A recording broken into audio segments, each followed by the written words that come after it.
The spoon hit the tile before the whole dining room went silent. "Pick that up, Eli. Then take your little bucket of red water back to the dish pit." Victor Klein stood in the center of Maribel's, a white tablecloth restaurant where senators liked to pretend they were ordinary men and rich women sent soup back for being 1 degree too warm. In front of 40 paying guests, he held a small tasting cup between 2 fingers like it smelled offensive. "That sauce is for table 12. "No, that sauce is for nobody." Eli Carter stood beside a bus cart in a wet black apron, sleeves rolled up, silver hair tied low at the neck. His hands were raw from lemon soap and steam. "Chef, please." The governor's table asked for the sea bass replacement. "The kitchen is down 2 cooks." "Maya, I did not hire you to defend dishwashers." Maya Reed was 23, a line cook on her last warning, and the only person in that kitchen who had asked Eli his name on his first day. "Watch closely, everyone." Victor raised the tasting cup. "This is what happens when staff forget their station." He poured Eli's sauce into the mop bucket. "Oh my God." "Chef, come on, no. Let the room see it." The sauce disappeared into gray water. Tomato, roasted pepper, black garlic, orange zest, and 40 years of memory went under a layer of bleach bubbles. "You just threw away the only thing that could save your table?" "My table?" "Yes. Listen to him. The dishwasher thinks he owns the stove." A few guests laughed because laughter is cheaper than courage. Maya did not laugh. Eli made that after he tasted the broken beer blank. It split. He fixed it. He touched a sauce for a VIP table without authorization. Victor snapped his fingers toward the host's stand. "Call security? Security?" "He is done." Eli looked at the mop bucket, then at the kitchen pass, where the delayed sea bass sat under a heat lamp with no sauce, no time, and the governor's aide checking his watch. On the narrow shelf beside Eli's elbow lay an old leather notebook. Victor saw a stained cover and a rubber band. He did not see the gold initials pressed into the corner, E.G. He did not see the 3 folded letters tucked inside. One from a White House chef, one from the French ambassador, one from a president who had written, by hand, that Eli Carter's sauce made a state dinner feel like home. "You have 30 seconds to leave. Table 12 has 5 minutes before they walk." Then they walk. Victor was still smiling. He had no idea. Not yet. Have you ever watched someone laugh at the quietest person in the room, not knowing that person had already saved them? "Chef, please, let him remake it." "The dishwasher is not cooking in my restaurant." "Then your restaurant is about to lose more than 1 table? Threats now?" "No, timing." That was all Eli said. No shouting, no speech. Just one word, quiet enough that only Maya heard the pain beneath it. "Sir, I need you to come with me." He did not do anything. He contaminated service. "I washed your pans for 11 hours, and now you can wash them somewhere else." Victor lifted Eli's notebook with 2 fingers. "Leave that. What is this? Your secret cookbook?" Eli's face changed for the first time. Not fear, warning. "Put it down. You don't give orders here." Victor pulled the rubber band loose. "Chef, don't." Maybe he wrote down how to mop in French. More laughter came, smaller this time. The kind people regret later. Victor opened the notebook. He saw handwriting, old stains, measurements, dates, names. How cute. He did not understand that he was holding the history of meals served behind guarded doors. He did not understand that in less than half an hour, that same notebook would be opened by a man from Washington who knew exactly whose handwriting he was looking at. What Victor Klein did not know was simple. Eli Carter had not always been a dishwasher. "Eli! Breathe, Maya." For 27 years, Eli Carter cooked in rooms where nobody clapped because security was always watching. He had cooked for 3 presidents, 2 first ladies, a funeral dinner for a Supreme Court justice, and a midnight meal during a hurricane when half of Washington lost power. Eli Carter does not miss sauce. Daniel Price would say those words later, but the audience needs to know them now. Eli had been the man presidents asked for when the cameras left, not the celebrity chef. Not the man smiling on television. The quiet one behind the door who could taste a broken sauce and know which cook had salted it before the wine reduced. Too much acid. Heat too high. Butter went in angry. You can tell from one taste? Sauces talk? 6 months before that night, Eli had taken the dishwasher job at Maribel's for one reason. His granddaughter needed surgery. His pension was tied up in a legal fight after the hotel group that bought his last restaurant collapsed. He did not want pity. He wanted hours. "Grandpa, you don't have to do this. I have hands. Hands work. You cooked for presidents." Presidents eat, so do children. So Eli Carter washed plates beside men half his age who called him old school because they did not know what school he came from. And Victor Klein, who had bought fame with investor money and magazine photos, believed the quiet man at the sink was beneath him. That is the trap in this story. The audience knows Eli now. Victor does not. And every cruel thing Victor does from here forward will bring him one step closer to the moment he finally learns. 3 hours earlier, Maribel's was already failing quietly. "We're out of shallots. How are we out of shallots on Governor Night?" asked Chef. He cut prep hours. I heard that. Victor came through the kitchen doors wearing a chef coat whiter than anybody else's and hands cleaner than anybody else's. Tonight is not a service. Tonight is a relaunch. Table 12 confirmed? Governor Harlan, his aide, the donor couple, and Daniel Price. Daniel Price? From the White House? Former White House, current consultant. He decides whether Maribel's gets the state hospitality contract. That contract meant money. Money meant staff. Staff meant Maya might keep her job. It also meant Victor could open 2 new locations and put his face on every bus stop in the city. Nobody improvises. Nobody speaks unless I ask. Nobody touches VIP plates except me. Eli was at the sink, rinsing copper pans with quiet speed. And you? Me? Do not drift toward the line. I saw you yesterday correcting Ben's knife grip. He saved my thumb. I did not ask. The blade was rolling. Your job is water. Yes, Chef. Eli said it with no bitterness. He had said yes, Chef, to better men and worse men. But Maya saw the way his left hand rested for 1 second over the old notebook in his apron pocket. You, okay? Always. That means no. That means service starts in 7 minutes. Maya smiled because Eli always answered like that. Short. Useful. Kind without asking for credit. She did not know his whole story yet. She only knew he had fixed her sauce once at 1 a.m. when she was crying beside the walk-in. I'm going to lose this job. No, you are going to lower the flame. What? Cream breaks when it feels chaste. Sauce has feelings now? Everything does when people yell at it? That was Eli's way. He made people steady. Years before, that steadiness had cost him the restaurant that should have carried his name. He had been offered executive chef at a hotel in Chicago. Real money. Real title. His name on the door. Grandpa, why didn't you take it? Your mother got sick. But that was your dream. Dreams can wait. Mom couldn't. He stayed home to care for his daughter through chemo. The hotel gave the job to his assistant. That assistant used Eli's menu, Eli's recipes, Eli's state dinner stories, and later told a magazine that Eli had been a helpful mentor from the old generation. Old generation. That phrase followed him like a stain. His daughter died 2 years later. His granddaughter lived with him after that. Titles always wait. Children don't. Maya? Yeah? Your Beurre Blanc is climbing. Oh, no. She turned back to the stove. The sauce trembled at the edge of breaking. Why is table 6 waiting? 30 seconds. You said that a minute ago. Pull it off heat, Chef said. Don't move VIP prep. Pull it off heat. Okay. She listened to Eli. The sauce settled. How did you know? It went shiny at the edge. What did I say? He was helping. He was interfering. It is your kitchen. Correct. Victor stepped close enough that only Eli could hear the next words. Old men always think history is a credential. Only if they learned from it. Careful. Yes, Chef. Victor walked away smiling. He had no idea. Not yet. Service began clean, then cracked. VIP table is seated. Fire the tasting course in 3. Yes, Chef. Sea bass ready in 8. 6. It needs 8. Then cook faster. Victor moved through the kitchen like a man performing authority instead of practicing it. He corrected plates he had not tasted. He shouted times he had not checked. Where is my copper pan? Drying rack. Why is it not in my hand? Because it was still hot enough to blister. Do not answer like we are equals. The line went quiet. Chef. No, I want him to understand. Victor lifted a wet plate from the rack and held it up. This is your kingdom, Elida. Plates. Soap. Drain. Yes, Chef. Say it louder.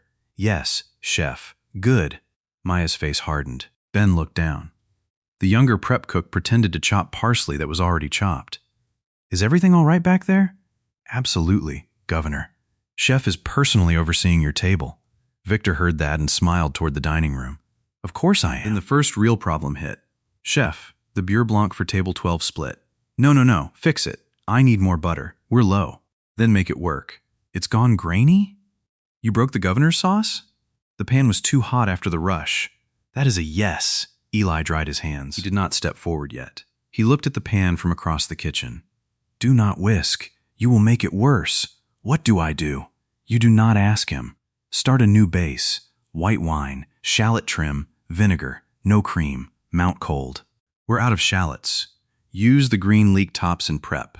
Char them first. Enough. Chef, that could work. I said enough. Victor took the broken pan and tasted it. His eyes flickered. He knew it was bad, but he also knew the dining room was watching through the open pass.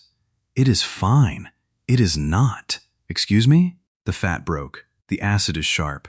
The fish will taste metallic. He's right. Maya. Chef. He is.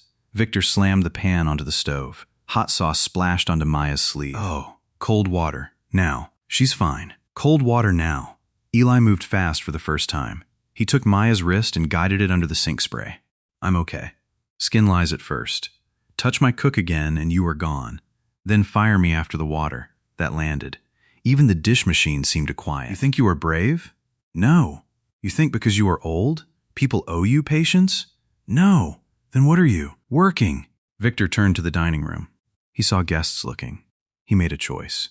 Ladies and gentlemen, forgive the interruption.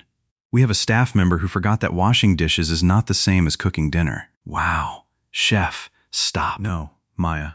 Let him hear it. Victor pointed at Eli. This man has decided that a mop bucket qualifies him to correct my sauce. I corrected the burn. You corrected nothing. Maya's arm says otherwise. Maya pulled her wrist back, red but cooling. He helped me. He undermined service. Victor stepped close to Eli's cart and kicked the lower wheel. A stack of clean plates tilted. Careful. Pick them up. They have not fallen. I said pick them up. Victor shoved the stack with 2 fingers. 3 plates crashed. Chef! Now they fell. Eli knelt. He picked up the broken white pieces one by one. Maya bent to help. No, let him. This is wrong. This is management. Eli's hand paused over a shard. A small cut opened along his thumb. You're bleeding. It is small. Then keep moving. The governor's aide stood from table 12. Chef Klein? Master Roberts. Your entree is moments away. We have another engagement in 20 minutes. You will be served. Victor turned back to the kitchen. Plate it. With the broken sauce? Plate it. Do not serve that. Security. The word cut through the restaurant. Victor had escalated now. He was not just mocking Eli. He was risking Maya's job, the staff's contract, and the meal that could decide the future of everyone in that kitchen. Eli stood slowly, thumb wrapped in a towel. Maya, give me 2 minutes. For what? A sauce that will not lie. You touch that stove and I call the police. Then call fast. Eli moved before fear could catch him. He took a small sauté pan, a ladle of tomato from staff meal, roasted red peppers from garnish prep, a clove of black garlic, orange peel, vinegar, and 1 spoon of fish stock. What is he making? I don't know. You will in 90 seconds. Turn that burner off. No, no, no, chef. The kitchen froze because nobody said no to Victor Klein in his own restaurant. Eli did not look dramatic. He looked busy. He moved the pan off flame before the garlic caught. He crushed pepper with the back of a spoon. He added stock in 2 small pulls. That smells different, clean spoon. Here, taste. Me? You were the cook on that station, Maya tasted. Her eyes widened. Oh, what? That works. It is not on my menu. Neither is failure. You are done. Victor reached for the pan. Eli shifted it away without spilling a drop. Hot. Do not play with me. I am not playing. Victor grabbed the tasting cup instead. He dipped a spoon. He tasted. His jaw tightened. He knew. Chef? It is amateur, but it's good. Did I ask you? No, chef. Maya, plate my beurre blanc. Chef, it is broken. Plate it. No. The second no arrived softer than Eli's. But it hit Victor harder. What did you say? I said no. You are choosing a dishwasher over your job? I am choosing not to ruin a plate. Then you can both leave. Maya's face went pale. Rent was due Friday. Her mother's medication sat in a pharmacy bag she had not paid for yet. This job was not a dream. It was oxygen. Chef, please. Too late. Eli looked at her. Plate the fish. He just fired me. Then make your last plate honest. Maya swallowed. She plated the sea bass. Eli spooned the red sauce in one clean crescent. Not too much, not too proud. Victor watched the plate leave the pass as if it were walking away with his name. Claire! Yes! Bring it back. It is already at table 12. Bring it back. But the governor had already lifted his fork.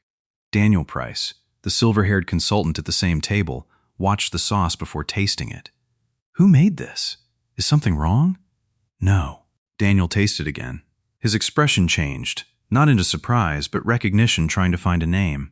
Who made this sauce? Chef Klein personally oversaw your table. That is not what I asked at the pass. Victor heard him. Panic flickered behind his eyes. I will handle it. He stepped into the dining room with a polished smile.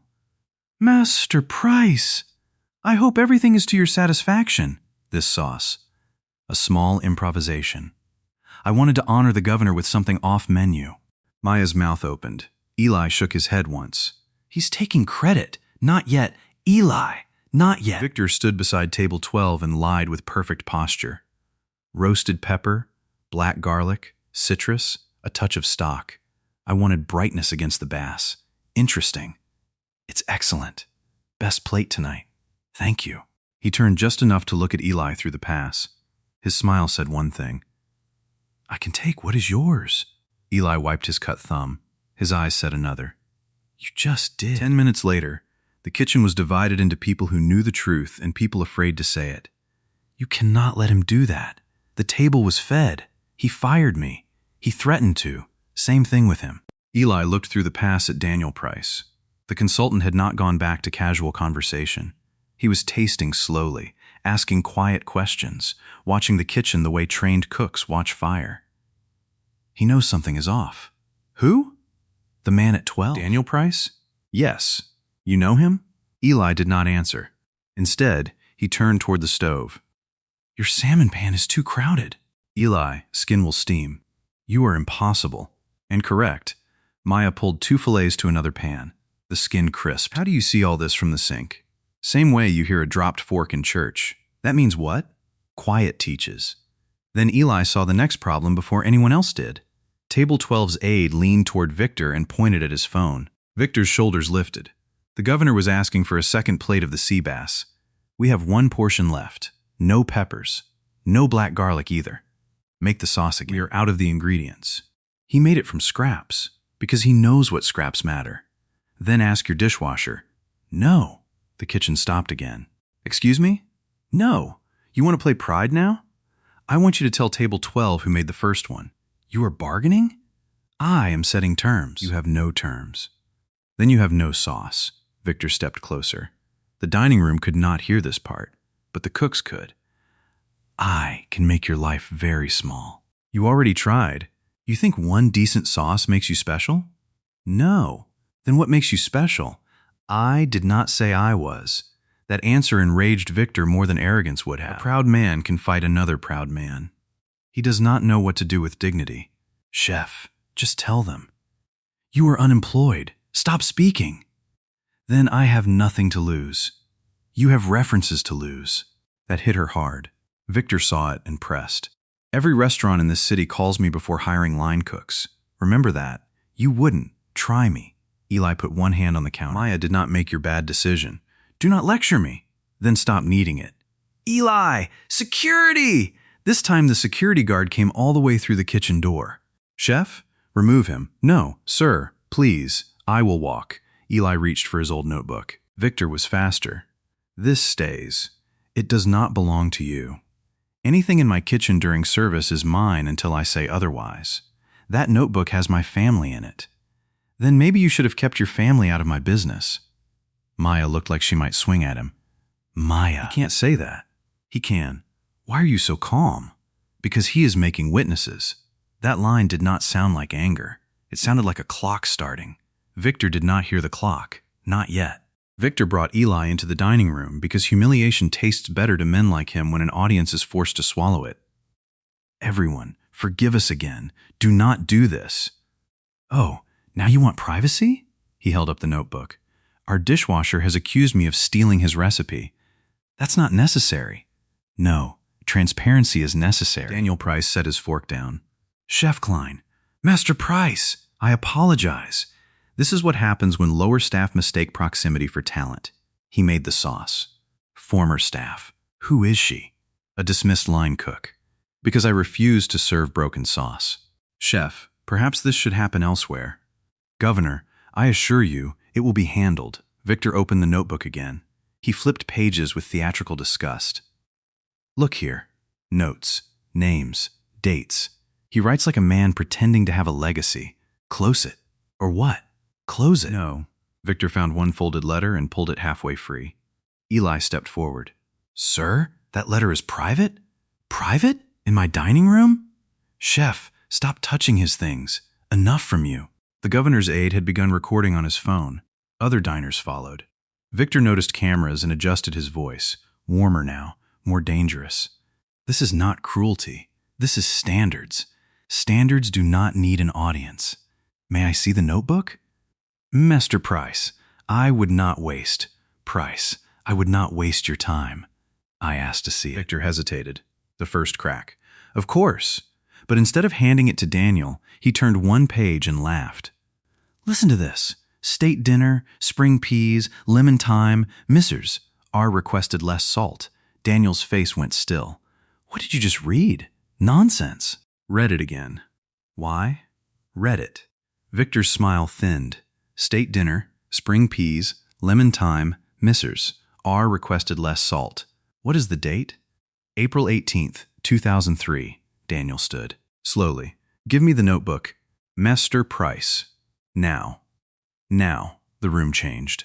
Nobody laughed. Nobody moved silverware. Even Victor understood that Daniel Price was not asking as a guest anymore. He was asking as a man who recognized a locked door from the other side. This employee caused a disruption. That date was not public. What? That dinner was closed press. No published menu, no guest details. Daniel? I was there. Eli looked down. Maya turned to him. Ali? Not yet. What does that mean? It means let the man read. Victor suddenly closed the notebook. No, no. This is internal property involved in a staff matter. You just held it up to the dining room. I am ending this. Victor tucked the notebook under his arm. That was his next mistake. He had mocked the sauce. He had stolen credit. He had fired Maya. Now he was withholding evidence in front of a governor, a former White House chef, and a dozen phones. Give it back. Security. Escort them both outside. Chef, maybe we should. Do your job. Eli looked at the guard. Young man, what is your name? Andre, I am not asking you to choose sides. I am asking you to remember who told you to put hands on whom. Sir, remove him. Andre, do not touch that man. You do not give orders to my security. No. But Governor Harlan may want to know why the chef seeking a state contract is confiscating a worker's personal property after taking credit for his food. Governor Harlan slowly placed his napkin on the table. Chef Klein. Governor, this is being exaggerated. Return the notebook. With respect, this is a restaurant matter. With respect, I am no longer hungry. Victor's face changed. Not all the way. Just enough. The trap was tight, and for the first time, he could feel metal. Daniel Price walked around table 12. He did not rush. Men with real authority rarely need to. Mr. Carter. The name landed before the proof did. Eli closed his eyes for half a second. Mr. Carter? You know him? I am trying to confirm that I do. He is a dishwasher. Tonight, maybe. Daniel reached Victor. Notebook. I cannot release. Chef. One word from the governor did what decency could not. Victor handed the notebook over. Daniel took it with both hands. That small respect broke Maya more than all the shouting. Eli, who are you? A grandfather. That's not an answer. It is the only one that mattered lately. Daniel opened the notebook. He turned pages carefully. The dining room leaned forward without meaning to. May 7th, 1998. Cold tomato consommé. President wanted no cucumber. He hated cucumber. He told everyone he liked everything. Not after midnight. Daniel looked up. Recognition moved across his face like sunrise. My God, what? Elias Carter. A murmur passed through the dining room. Elias? Elias, fine. You were saucier under Marin Bell. Long time ago. You saved the state dinner in 2003 when the main kitchen lost power. Generator failed. You cooked for President Redding, President Cole and President Ames. That is impossible. No, Chef Klein, what is impossible is that you tasted his sauce and called it amateur, the room inhaled. Victor looked at Eli as if the dishwasher had changed shape. But Eli had not changed. Victor was only seeing him late. There should be a letter in here. Daniel, let them know. No need. There is need. Daniel unfolded the first letter. His hands were steady, but his voice softened. This is from President Ames. Personal stationery. It thanks Elias Carter for the meal served on the night of the flood evacuation. Can that be verified? Yes. Daniel pulled out his phone. Victor found his voice again. Anyone can fake a letter? You were still doing this? I am protecting my restaurant. From the truth? From a staged embarrassment. Good. Then verification should comfort you. Daniel made one call. The whole restaurant listened to half a conversation that would ruin a man who had built his authority on volume. Marin. It is Daniel Price. Yes, that Daniel. I am standing in Maribel's with an old notebook. I need you to confirm a name. Eli looked away. Victor stared at the phone. Elias Carter, Saucier, White House Guest Kitchen, late 90s through Ames administration. Daniel waited. Then he smiled sadly. Yes, I thought so. What did she say? Speaker, Marin? Daniel, where did you find Eli? The voice on the phone was older, sharp, and full of feeling. In a restaurant dining room. Cooking? Washing dishes. Silence. Who put him there? Marin, Eli Carter, do not Marin me. A few diners smiled through the tension. Eli almost did. That man fed presidents when half the famous chefs in this country were still burning toast for television cameras. This is absurd. Who is that? Chef Victor Klein. Never heard of him. The damage was surgical. Not loud. Clean. I am ending this call. You are not. Marin, did Elias Carter create a roasted pepper and black garlic sauce for the hurricane dinner? He created it because the cream shipment spoiled. President Ames asked for it 3 more times. Thank you. Tell Eli he still owes me a recipe. She never paid for the last one. Liar. Daniel ended the call. The proof sat in the open now. The notebook was no longer a prop. It was confirmation of a man, and Victor Klein had held that man's life in the air and laughed at it. Victor tried one last door. Fine. He cooked somewhere important years ago. That does not give him the right to violate my kitchen. You took credit for his sauce. I adjusted it. You poured the first cup into a mop bucket. I saw that. We all did. There is video. The aide raised his phone. Victor's eyes went to the screen. There he was, pouring the sauce away. There he was, mocking Eli. There he was, claiming the second plate as his own. That video was taken without permission, in a public dining room during a public outburst you created. Chef Klein, do you understand who you humiliated tonight? A former cook. No. Daniel stepped closer. You humiliated the man whose work you just tried to sell to me. The sentence hit harder than shouting. I came here tonight to evaluate whether Maribel's deserved a state hospitality contract. And we served you an excellent plate. Eli Carter served me an excellent plate. Under my roof. After you tried to stop him, Daniel. My recommendation is simple. Victor's mouth opened. No sound came. No contract under current leadership. You cannot do that, he advises. I decide. Governor, please. This is one misunderstanding. I watched you fire a young cook for refusing to serve bad food. Thank you. I watched you take credit for another man's work. Yes, sir. I watched you confiscate his property. He told me to remove him. And I watched him behave with more control than anyone paid to lead this room. Victor turned toward Eli. He was finally seeing the trap. Every witness, every insult, every phone, every word, all of it had been gathered by his own arrogance. Mr. Carter. No, let me explain. No, I was under pressure. So was the sauce. A nervous laugh moved through the room. Victor hated it. Pressure shows what holds. Eli, yes? Did you make the sauce served to this table? Yes. Did Chef Klein ask your permission to claim it? No. Did you attempt to protect the quality of the food and the safety of this cook? Yes. That is all I need. You cannot reduce my career to one night. You reduced his life to a mop bucket. That line stopped him. Maya's voice shook, but she did not back away. You poured his work into dirty water and called it standards. You fired her for telling the truth. You ordered me to drag him out. You told me to lie to table 12. The staff began speaking because one brave sentence can give permission to 10 more.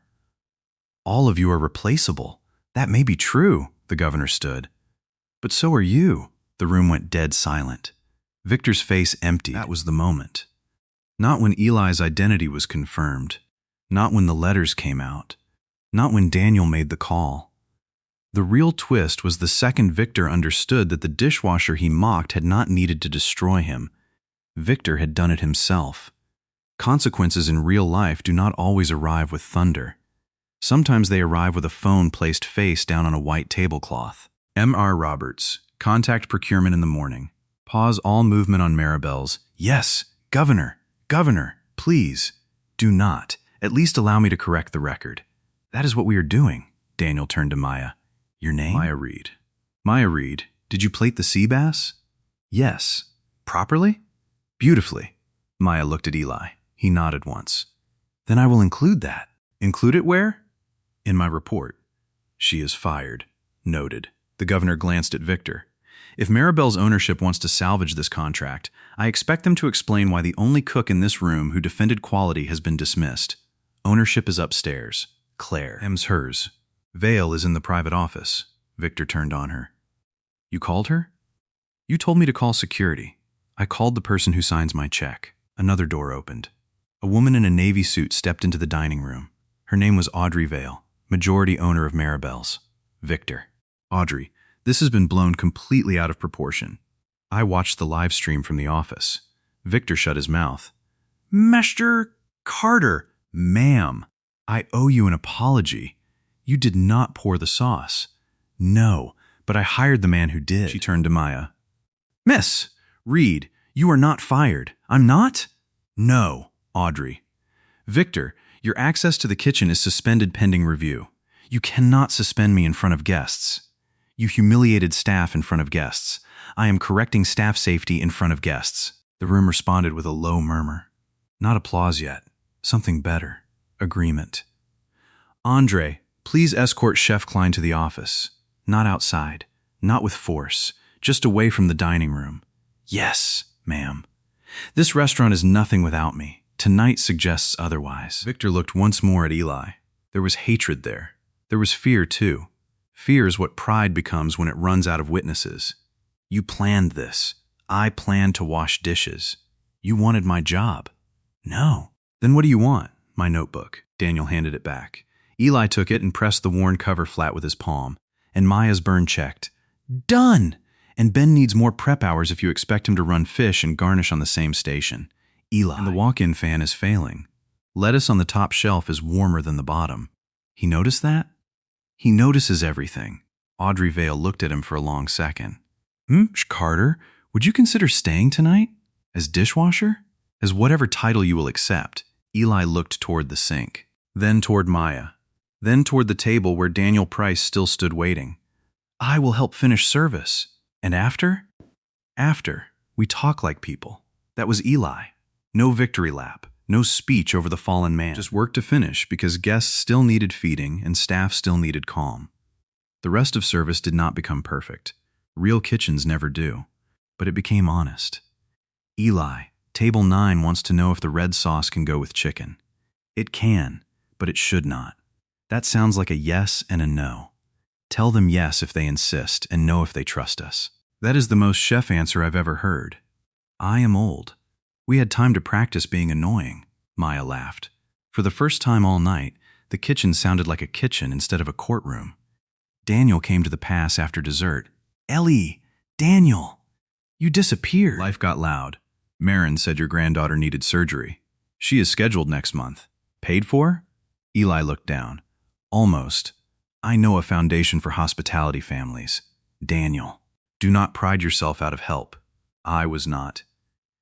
You were warming up. Eli gave the smallest smile. Maybe. Your granddaughter knows you cooked for presidents? She knows I make pancakes wrong. Wrong? Too much vanilla. That sounds right. She agrees. Audrey Vale returned with a clean bandage for Maya's arm and a written incident report. Maya, paid leave tomorrow. Doctor visit covered. Thank you. Ben, prep hours restored starting Monday? Seriously? Seriously. Mayor Carter, I would like to offer you consulting authority over the kitchen during review. Authority is a heavy word. Then choose a lighter one. Teacher. Teacher?